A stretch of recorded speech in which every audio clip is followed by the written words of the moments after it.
اور پنجاب میں سردی کی شدت میں اضافہ، تعلیمی اداروں میں سردی کی چھٹیوں میں اضافے کا امکان ظاہر کیا جا رہا ہے، جبکہ پنجاب کے اسکولوں میں ایک ہفتہ چھٹیاں بڑھانے کا بھی امکان ہے۔ وزیر تعلیم نے آج اسکولوں کی چھٹیوں سے متعلق جائزہ لینے کے لیے 3 بجے میٹنگ بلا لی ہے۔ ذرائع کے مطابق محکمہ موسمیاتی رپورٹس کا جائزہ لینے کے بعد حتمی فیصلہ کیا جائے گا۔ اسی پر بات کریں گے بیورو چیف لاہور حسن رضا ہمارے ساتھ موجود ہیں۔ حسن رضا، آگاہ کیجیے گا کیا امکانات ہیں مزید ایک ہفتہ بچوں کو اسکول سے ریلیف ملے گا؟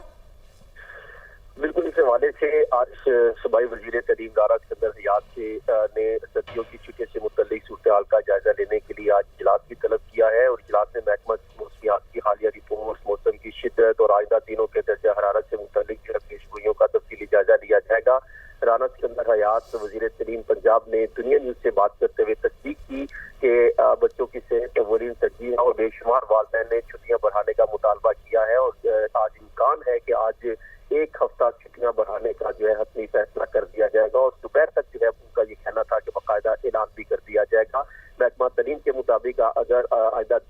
دنوں میں سردی کی شدت برقرار رہنے یا مزید بڑھنے کا امکان ہے تو سردیوں کی تعطیلات میں توسیع کا نوٹیفکیشن بھی جاری کیا جائے گا، کیونکہ جس حد تک سردی کی شدت میں گزشتہ 2 روز سے اضافہ ہوا، شدید دھند، سرد ہوائیں اور کم درجہ حرارت کے باعث بچوں کی صحت پر ممکنہ منفی اثرات پر تشویش ظاہر کی جا رہی ہے، اور پنجاب کے بچوں کے والدین کی ایک بڑی تعداد نے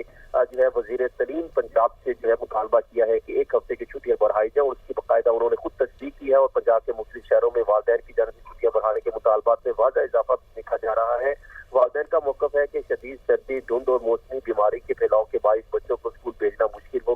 ہو جائے گا، خاص طور پر کم عمر بچوں کے لیے یہ صورتحال زیادہ خطرناک ثابت ہو سکتی ہے، اور رانا اسکندر حیات کا کہنا ہے کہ بچوں کی صحت حکومت کی اولین ترجیح ہے۔ ان کے مطابق حکومت کسی بھی فیصلے میں اجرت نہیں کرے گی، بلکہ موسمیات اور متعلقہ اداروں کی رپورٹ کی روشنی میں ذمہ دارانہ فیصلہ کیا جائے گا۔ والدین کی تشویش کو سنجیدگی سے لیا جا رہا ہے، اور حکومت ہر قدم پر غور کر رہی ہے جو بچوں کے مفاد میں ہو۔ بہت شکریہ حسن رضا، آپ ہمیں آگاہ کر رہے تھے۔